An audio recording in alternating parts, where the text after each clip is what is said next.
کیا تو اس صورتحال میں پیدا کیا تھا کہ کچھ رتی برابر کچھ دے دیا. یہ اس کائنات کی عجیب و غریب حقیقت ہے کہ جس مخلوق کو اپنی زندگی میں علم کی بہت زیادہ ضرورت نہیں ہوتی اسے تو اللہ تعالیٰ پیدائشی پڑھا لکھا بنا دیتا ہے. اسے کچھ سیکھنے کے لیے کسی مدرسے اسکول اور کالج میں داخلہ لینا نہیں ہوتا. لیکن جس مخلوق یعنی انسان کو اپنی زندگی میں سب سے زیادہ علم کی ضرورت ہے اسے جب اللہ تعالیٰ پیدا کرتا ہے تو بالکل جاہل بے پڑھا لکھا پیدا کرتا ہے. مثال کے طور پر پرندے کو اڑنا سیکھنے کے لیے کسی اسکول میں نہیں جانا پڑتا. مچھلی کو تیرنا سیکھنے کے لیے کسی جگہ داخلہ لے کر تیرنا سیکھنے کی ضرورت پیش نہیں آتی.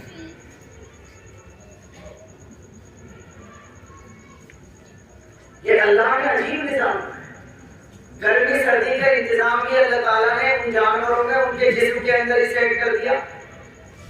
ان کے دشمنوں سے بچنے کے لیے ذریعے ہتھیار وہ بھی ان کے جسم کے اندر ہی سیٹ کر دیے.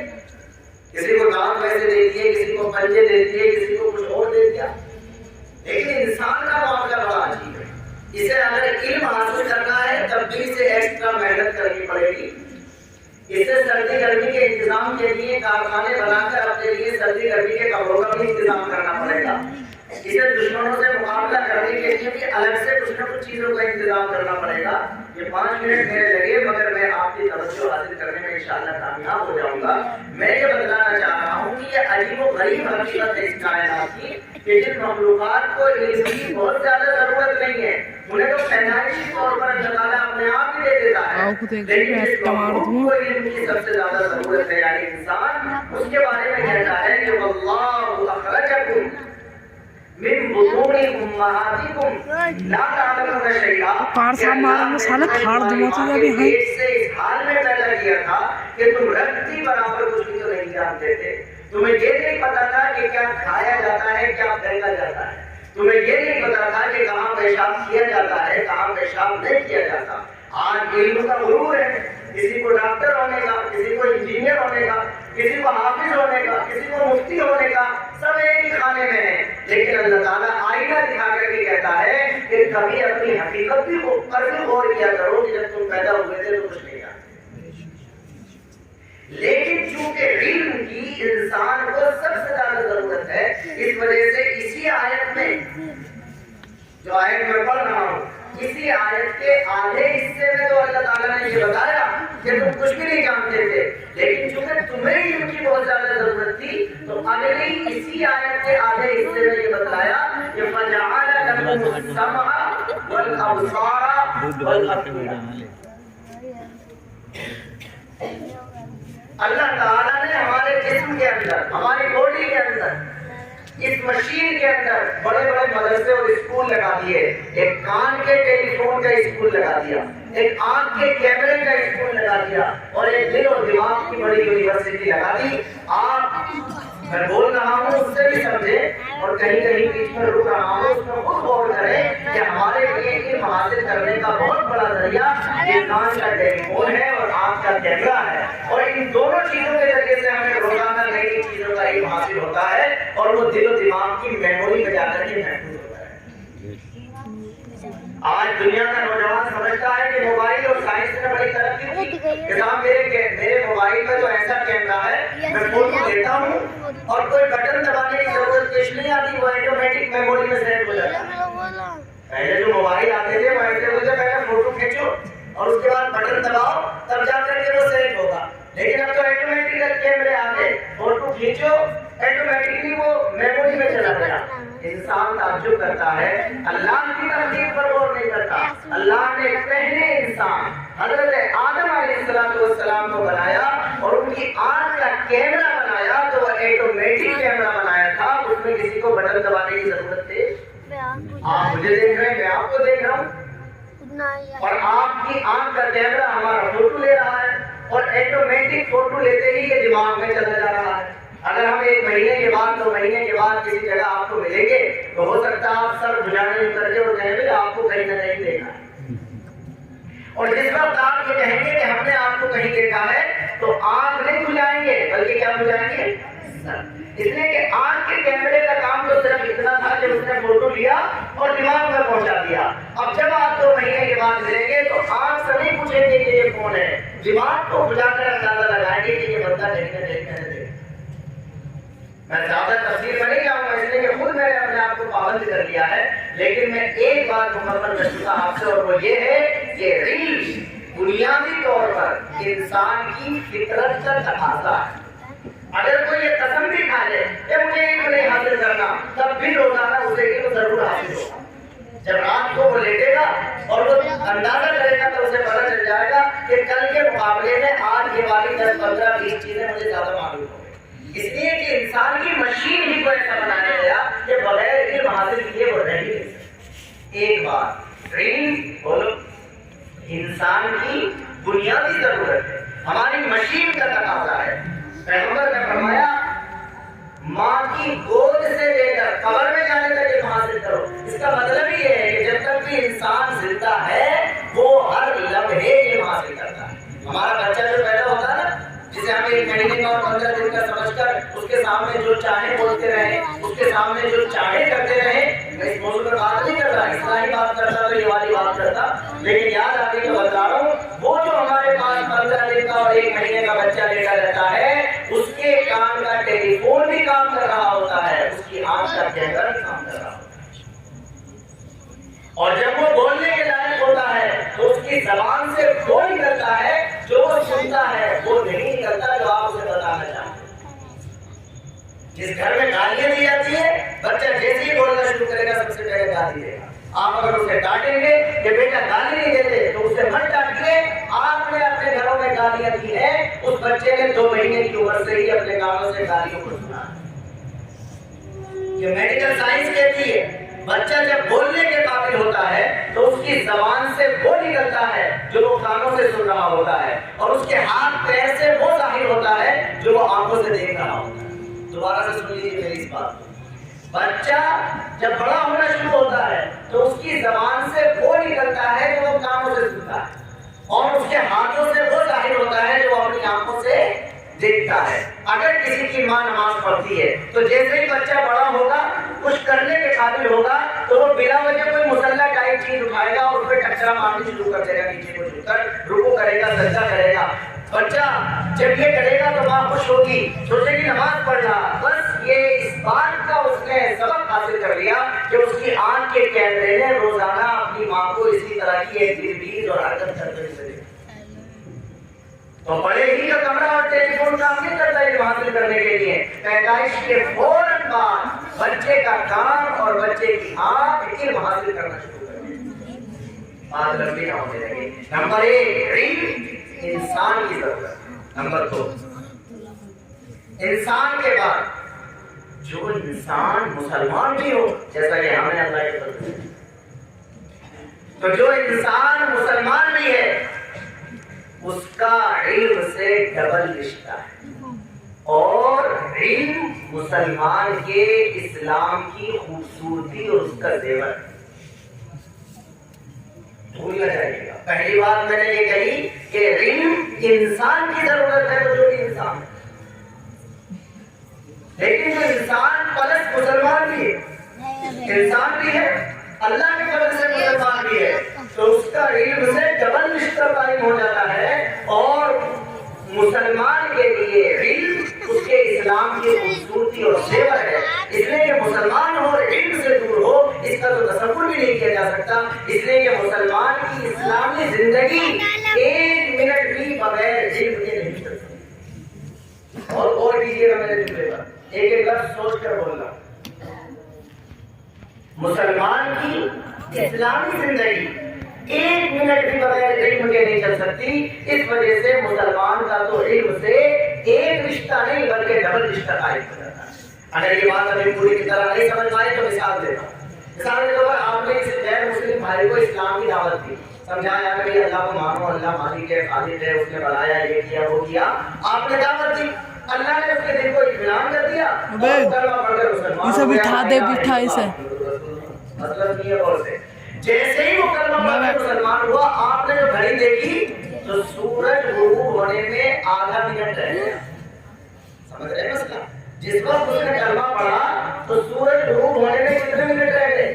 آدھا منٹ، صرف 30 سیکنڈ۔ ان علماء سے پوچھئے، قانون کی کتابوں میں لکھا ہے کہ جس نے کلمہ پڑھ کر اسلام قبول کیا اس وقت میں کہ جب سورج غروب ہونے میں صرف آدھا منٹ تھا، اور جب سورج غروب ہو جاتا ہے تو ہم سب کو معلوم ہے عصر کی نماز کا ٹائم ختم ہو جاتا ہے اور مغرب کی نماز کا ٹائم شروع ہو جاتا ہے۔ تو اس نئے مسلمان ہونے والے کو عصر کی نماز کے ٹائم کا صرف آدھا منٹ ملا ہے، مگر ہماری قانون کی کتابوں میں لکھا ہے کہ آدھا منٹ بھی اگر عصر کی نماز کا مل گیا تو عصر کی نماز پڑھنا بھی اس پر فرض ہے۔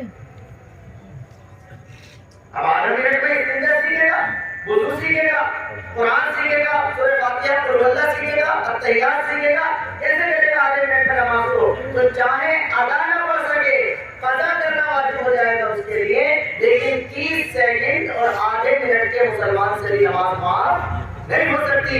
تو جو فخر کرتے ہیں کہ ہم تو باپ دادا سے مسلمان ہیں، پشتوں سے مسلمان ہیں، ان کے لیے نماز کیسے معاف ہو؟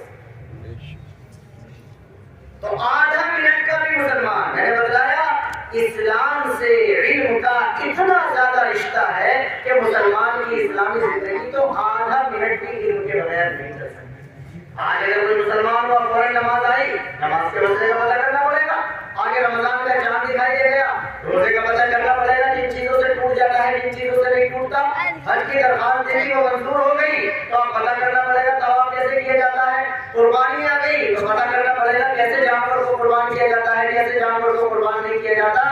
میرے بزرگوں میں بس ایک بات بتانا چاہ رہا ہوں کہ علم کا انسان سے تو جیسا بھی رشتہ ہے لیکن مسلمان سے تو علم کا ڈبل رشتہ ہے۔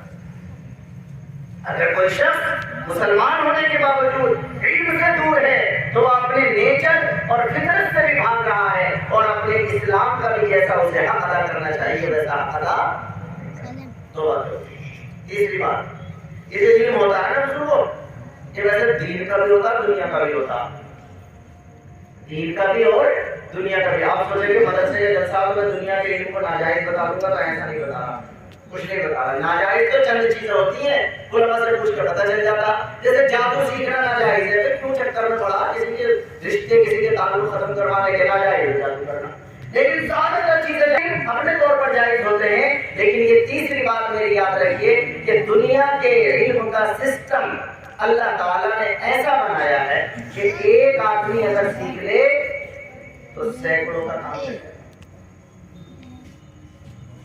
میری تیسری بات ہے اور جتنا آگے بڑھنا ہوں اتنے زیادہ توجہ رکھیے گا۔ پہلی بات یہ تھی کہ علم انسان کی ضرورت، دوسری بات یہ تھی کہ علم سے مسلمان کا ڈبل رشتہ ہے، علم مسلمان کے لیے خوبصورتی اور زیور ہے، اور تیسری بات یہ ہے کہ دین اور دنیا یا قرآن اور دنیا کے علم میں فرق یہ ہے کہ دنیا کے علم کو اللہ تعالیٰ نے ایسا بنایا ہے کہ ایک آدمی سیکھ لے تو سینکڑوں کے کام چلے جائیں۔ یہ مکان بنانا ایک آدمی نے سیکھ لیا تو سینکڑوں کے مکان بن جائیں گے، موبائل ٹھیک کرنا ایک بندے نے سیکھ لیا تو سینکڑوں کے موبائل ٹھیک ہو جائیں گے، نبض دیکھنا ایک نے سیکھ لیا تو پورے محلے والوں کی نبض چیک ہو سکتی ہے۔ اللہ نے دنیا کے چلانے کا سسٹم ہی یہ بنایا، اللہ چاہتا ہی ہے دنیا ایسے ہی چلتی ہے، کچھ نبض دیکھنے والے ہوں، کچھ دکھوانے والے ہوں، کچھ دوا بیچنے والے ہوں، کچھ خریدنے والے ہوں، کچھ مکان بنانے والے ہوں، کچھ بنوانے والے ہوں، کچھ موبائل ٹھیک کرنے والے ہوں، کچھ ٹھیک کروانے والے ہوں۔ اللہ نے دنیا کے چلانے کے لیے سسٹم ہی یہ بنایا، اس لیے کہ میری ضرورت کو آپ سے جوڑ دیا، آپ کی ضرورت کو مجھ سے جوڑ دیا۔ اگر کسی نے پرچون کی دکان میں 2 لاکھ روپے لگائے، شاندار دکان بنا دی تو لگا لیے اس نے 2 لاکھ روپے، لیکن کوئی اگر 1 روپے کا شیمپو دینا آئے گا تو اسے دینا پڑے گا۔ اگر کوئی 1 روپے کا شیمپو لینے کے لیے آیا اور دکھانے لگا اپنی مالداری، میں نے لگا اچھا 1 روپے کا مجھے میں شیمپو دوں گا، دیکھا نہیں 2 لاکھ روپے میں نے اپنی دکان میں لگائے تو اس سے کوئی فائدہ حاصل ہونے والا نہیں ہے، اس لیے کہ سارے محلے کی ضرورت کو اللہ تعالیٰ نے دکان والے سے جوڑ دیا اور دکان والے کی روزی روٹی کے انتظام کو اللہ تعالیٰ نے سارے محلے والے سے جوڑ دیا۔ دنیا کا نظام بھی اسی طرح چلتا ہے، اگر کوئی محلے والے یہ چاہیں کہ ہم تو سب بیٹوں کو ڈاکٹر بنا کر یہی محلے میں بٹھا دیں گے تو سارے دن ڈاکٹر مکھی مارتے رہیں گے، اس طرح یہ چاہتا ہے کچھ نبض دیکھنے والے ہوں، کچھ نبض دکھوانے والے۔ دنیا کے سارے علم کا نظام اسی طرح کام کرتا ہے کہ ایک آدمی اگر سیکھ لے گا تو سینکڑوں کے کام آئے گا. لیکن میرے بزرگوں اس بات کو دل سے سن لو کہ بس مسلمان کے لیے ایک ہی کتاب ہے، اللہ کی کتاب قرآن، اللہ کی کتاب قرآن، اللہ کی کتاب قرآن. 3 مرتبہ بول دیا. اس لیے کہ ہمارے نبی پاک علیہ السلام بھی جس چیز پر توجہ دلانی رہتی تھی 3 مرتبہ بول دیا کرتے تھے اللہ کی کتاب قرآن ایک ایسی چیز ہے کہ ایک آدمی کے سیکھنے سے باقی 99 کا کام چل گا تو دور کی بات، 99 نے اگر سیکھ لیا تو بھی 100 کا کام نہیں چلے. کسی محلے میں اگر 100 مسلمان رہتے ہیں ان میں سے 99 سے قرآن کریم پڑھنا آتا ہے اور صرف ایک سے قرآن کریم پڑھنا نہیں آتا تو وہ 99 مل کر بھی اس 100 کی جگہ نماز نہیں پڑھ سکتے. اب یہاں بچوں کی دستار بندی ہوگی، میں کچھ ان کے بارے میں بھی ایک دو بات کروں گا، لیکن یہیں پر سن لیجئے. ایک ہے فضیلت کا چیپٹر اور ایک ہے قانون کا چیپٹر، دونوں الگ ہیں. کسی نے اپنے بیٹے کو حافظ قاری بنا دیا، عالم اور مفتی بنا دیا تو اس نے خرچہ کیا، اس نے محنت کی ہے، اس نے جذبات لگائے ہیں، اس نے محنت مشقت کر کے پڑھا کہ ہم نے تجھے بڑا اچھا قرآن پڑھنا سکھا دیا، ہم سے تو قرآن پڑھنا آتا نہیں، تو ہی ہماری طرف سے نماز پڑھ لیا کر. ایسا قانون اللہ تبارک و تعالیٰ کا نہیں. نماز ہر شخص کو اپنی پڑھنی ہے، نماز میں قرآن ہر شخص کو اپنا پڑھنا ہے. قل هو اللہ، قل یا ایھا الکافرون، الحمدللہ، تحیات، التحیات سب کچھ اپنی پڑھنی ہے. اس لیے میری تیسری بات پر توجہ دیجیے کہ دنیا کا علم یہ سسٹم رکھتا ہے ایک آدمی سیکھ لے تو سینکڑوں کے کام آتا ہے. لیکن میں پھر کہتا ہوں قرآن قرآن قرآن مسلمان کے لیے وہ کتاب کی حیثیت رکھتا ہے کہ 99 کے سیکھنے سے بھی 100 کا کام نہیں چلے گا. 100 کے بابلا ہو گیا تو جس جگہ رہتے ہیں تو 100 کے 100 کو ٹائم بار بار آئے گا. فکر کریں گے انشاءاللہ جب بس ہمارے گھر کی طاقت رہے گی اور بس ایسی بات ختم ہو جائے گی. 3 باتیں ہو گئی ہماری. نمبر 1 علم انسان کی ضرورت، نمبر 2 علم سے مسلمان کا ڈبل رشتہ اور علم مسلمان کے اسلام کا زیور اور خوبصورتی. جو مسلمان ہے علم میں رکھتا ہے خوبصورت اسلام ہے، جو مسلمان ہے علم نہیں رکھتا اسلام تو ہے مگر خوبصورت دلہن کو رخصت کیجیے اور زیور نہ پہنائیے تو جہاں وہ بیٹی جائے گی اور رخصت ہو کر اس کے محلے والی پتہ ہی نہیں کر پائے گی کون سی ہے. کیسے پتہ چلے گا کون سی ہے؟ اس وجہ سے اسے پہچانوانے کے لیے زیور لگانا ہوگا. ایسے مسلمان کو بھی چاہیے علم کا زیور اپنے ساتھ رکھے تاکہ سینکڑوں کو پہچانا جائے کہ یہ اسلام والا ہے. اسلام کے لیے خوبصورتی اور زیور ہے علم. اور نمبر 3 دنیا کے علم کو میں نہیں کرتا، تفصیل سے زیادہ کا نہیں سمجھا رہا، اس لیے کہ میں مختصر کر کے بات بتانا چاہتا ہوں. ویسے مجھے امید ہے کہ انشاءاللہ بات سمجھ میں آ رہی ہے. میں سوچ سمجھ کر بول رہا ہوں، ٹیپ ریکارڈ سے نہیں چلا رہا، سمجھانے کی کوشش کر رہا ہوں آپ کو. نمبر 3 یہ ہے کہ قرآن ایک ایسا علم ہے جس میں چارہ کار نہیں ہے. بیٹی سے آتا ہے تو ماں کے کام نہیں آئے گا، ماں سے آتا ہے تو بیٹی کے کام نہیں آئے گا، شوہر سے آتا ہے تو بیوی کے کام نہیں آئے گا، بیوی سے صحیح پڑھنا آتا ہے تو شوہر کے کام. اچھا آگے بڑھتا ہوں. ابھی ان بچوں کی دستار بھی ہوگی، یہاں 4 بچے ہیں جنہوں نے حفظ کیا ہے ان کی دستار ہوگی. یہ جو قرآن والا یہ دین والا علم ہے آپ چوتھی بات سمجھیے، اس علم کے 2 حصے کر لیجیے. کتنے حصے کر لیجیے؟ 2. دین کے علم کے 2 حصے کر لیجیے. ایک حصہ وہ کہلاتا ہے جو بنیادی علم ہوتا ہے. کیا ہوتا ہے؟ بنیادی. بنیادی کا مطلب یہ ہوتا ہے کہ جو ہر بچے اور بچی کو دینا فرض ہے. ہر بچے اور بچی کو دینا فرض ہے. وہ کیا ہے؟ میرے لفظ سنیے. اتنا قرآن جس سے نماز ہو جائے اور دین کا اتنا علم جس سے روز مرہ کی زندگی گزارنا آسان ہو جائے. اسے لوگ یوں بھی کہتے ہیں جس سے حلال حرام کا پتہ چل جائے. میں لفظ بتائیے.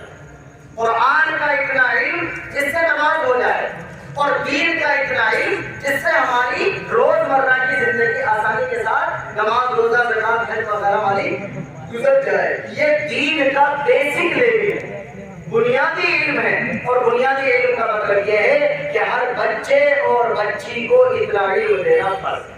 ہمارے گھر میں ہمارا بیٹا اور ہماری بیٹی بالغ ہونے کی عمر کو پہنچ گئے اور ان سے قرآن کریم اتنا صحیح پڑھنا نہ آیا کہ ان کی نماز ہو سکے، تو میرے لفظ پر غور کریں، جلد بازی میں نہیں، سوچ لیں اس لفظ کو. ہمارے گھر میں ہمارا بیٹا اور ہماری بیٹی بالغ ہونے کی عمر کو پہنچ جائے اور اس سے اتنا قرآن نہ آ سکے جس سے نماز ہو جاتی ہو، تو چاہے ہم نے سونے کا نوالا کھلایا ہو، مگر ایک مسلمان ماں باپ ہونے کی ذمہ داری کو ادا، مسلمان ماں باپ ہونے کی ذمہ داری ادا کرنا یہیں سے شروع ہوگا کہ 15 سال نماز فرض ہونے کی عمر سے پہلے اس کو اتنا قرآن ہر حال میں آ جانا چاہیے جس سے اس کی نماز کیا ہو جائے.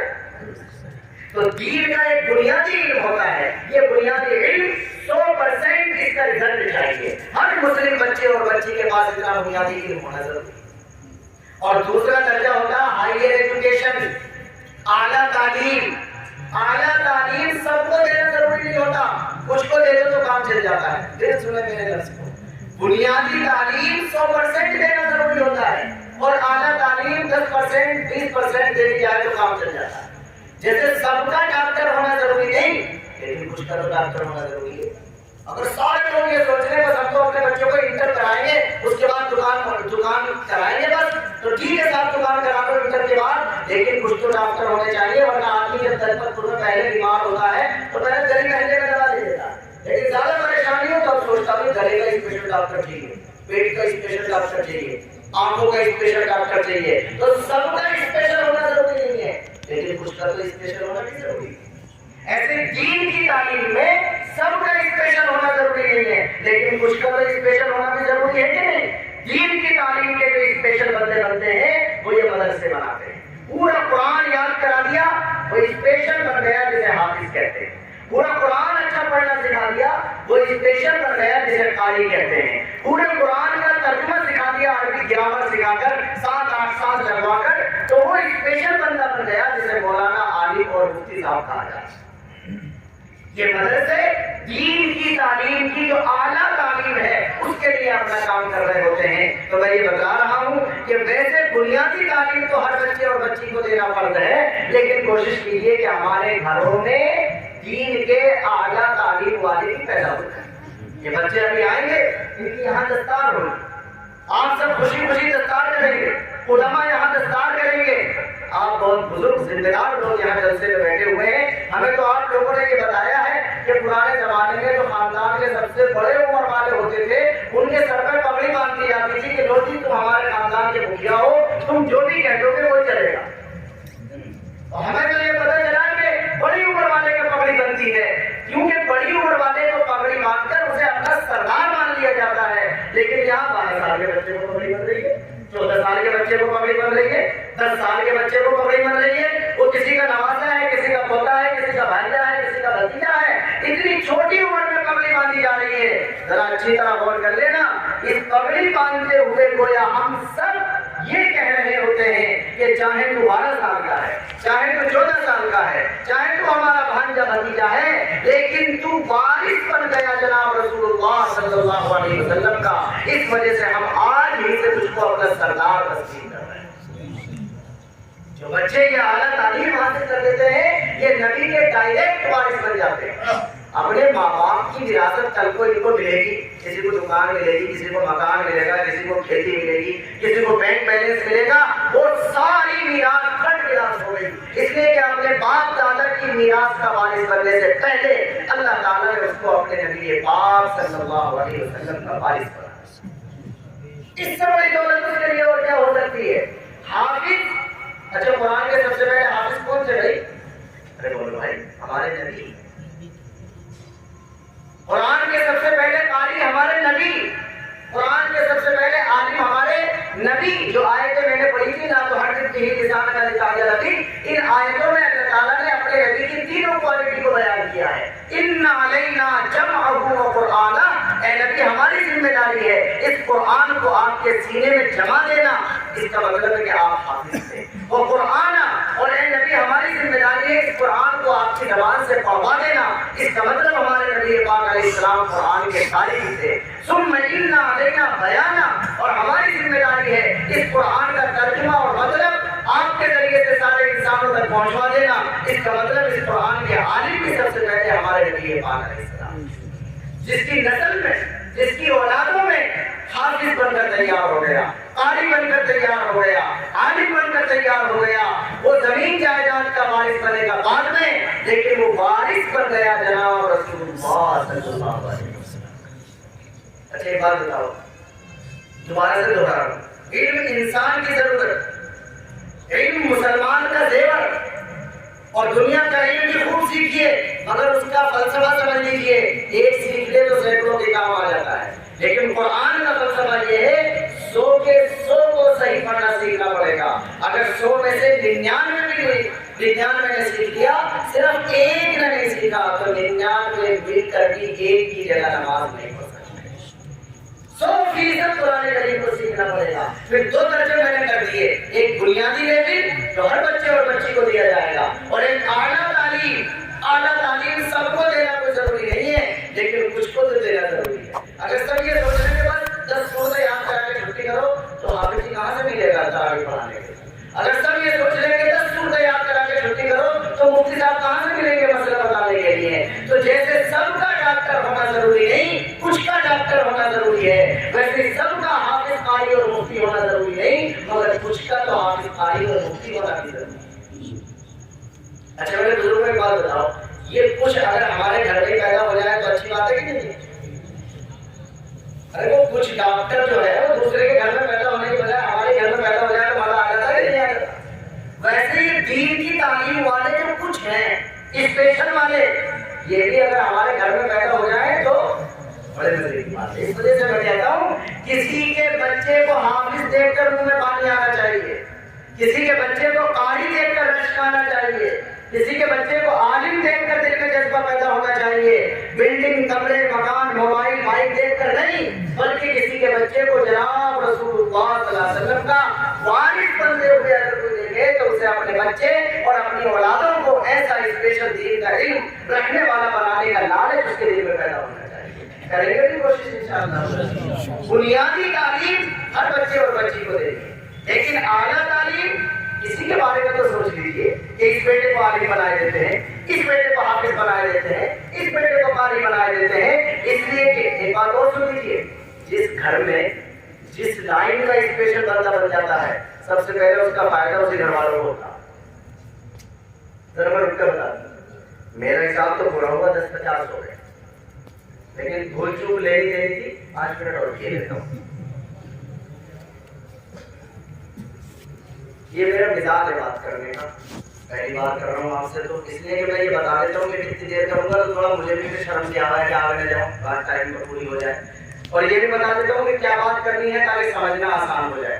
جس گھر میں جس لائن کا اسپیشل بندہ تیار ہو جاتا ہے سب سے پہلے اس کا فائدہ اسی گھر والوں کو پہنچتا ہے۔ 4 بھائیوں میں سے ایک ڈاکٹر بن جائے، اگر وہ ڈاکٹر دلپت پور تو دلپت پور، اگر وہ کلکتے میں بھی ایسا ہوگا تو دوسرے بھیا کے اگر پیٹ میں درد ہوگا تو وہ فیس جلدی سے نہیں دے گا کسی ڈاکٹر کو، اسے فون کرے گا کہ بھیا پیٹ میں درد ہو رہا ہے، وہ کہے گا میڈیکل والے سے بات کرا دے گی، میڈیکل والے سے بات کرے گا اور ٹیبلیٹ لے کے آ جائے گا، فیس بچ گئی۔ اس چیز کا فائدہ ہوا گھر میں اسپیشل بندہ ہونے کا فائدہ ہوا۔ جیسے دنیا کی تعلیم کے اعتبار سے جب گھر میں اسپیشل بندہ ہوتا ہے تو سب سے پہلے اس کا فائدہ گھر والوں کو پہنچتا ہے، ویسے دین کی تعلیم کے اعتبار سے جب گھر میں اسپیشل بندہ ہوگا تو سب سے پہلے اس کا فائدہ اس کے گھر والوں کو پہنچے گا۔ آج اگر کسی کا بیٹا بائک چلانا سیکھ لے، کار چلانا سیکھ لے، تو جس دن ابا کو یہ لگے کہ کار چلانی آ گئی تو اپنے آپ نہ چلاتا، اس سے چلوا ہے، ادھر بیٹھے گا اپنے آپ، بیٹے سے کہے بیٹا چلاؤ، اور دل میں لڈو پھوٹ رہے ہوں گے، بیٹا چلا رہا ہے، پہلی بات۔ ذرا اسی سے سمجھ لو، آپ جتنے بھی علماء کے پیچھے نماز پڑھتے ہیں یقیناً آپ کی نماز ہوتی ہے، جس دن آپ اپنے بیٹے کے پیچھے نماز پڑھیں گے اس دن کی نماز میں جو مزہ آئے گا وہ لفظوں میں بیان ہی نہیں کیا جا۔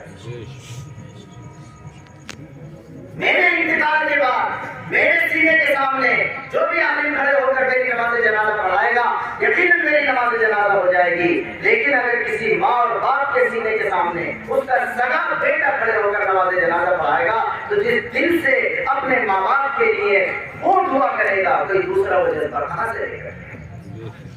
اس لیے ہمارے دلوں میں یہ جذبات پیدا ہونے چاہیے کہ دین کی بنیادی تعلیم ہم اپنے ہر بچے اور بچی کو دیں، لیکن اعلیٰ تعلیم کو بھی صرف دوسروں کے لیے نہ چھوڑیں، ان مدرسوں سے فائدہ اٹھائیں، ان مکتبوں سے فائدہ اٹھائیں، ان میں اپنے بچوں کو بھیجیں، ان میں سے کسی کو حافظ بنائیں، کسی کو قاری بنائیں، کسی کو عالم اور مفتی بنائیں، اس لیے کہ جب وہ بن جائیں گے تو انشاءاللہ العزیز دوسروں کو بھی فیض پہنچائیں گے، اور اگر دوسروں کو فرض کر لیجئے، سپوز کیجئے نہ کہ پہنچایا، تو سب سے پہلے جو فائدہ ملے گا وہ خود اس کے گھر والوں کو مل جائے گا۔ اور بھی بہت ساری باتیں کی جا سکتی ہیں، لیکن اتنی زیادہ باتیں کرنا کہ پھر وہ ذہن میں نہ رہیں اور یاد بھی نہ رہیں، میں کنٹرول کرتا ہوں اپنے اوپر اور انہی باتوں پر اکتفا کر رہا ہوں۔ اللہ تبارک و تعالیٰ آپ کے اس مدرسے کو قبول فرمائے، اس کے فیض کو عام اور تام کرے۔ ہم نے بھی یہاں پروگرام میں شرکت کی ہے تو یہاں سے ہمیں کچھ لے کر جانے کی توفیق دے، کچھ سوچ ہماری پیدا کرے، کچھ سمجھداری بڑھائے، اور ہم اپنے بچوں کے بارے میں اچھے فیصلے کریں۔ وآخر دعوانا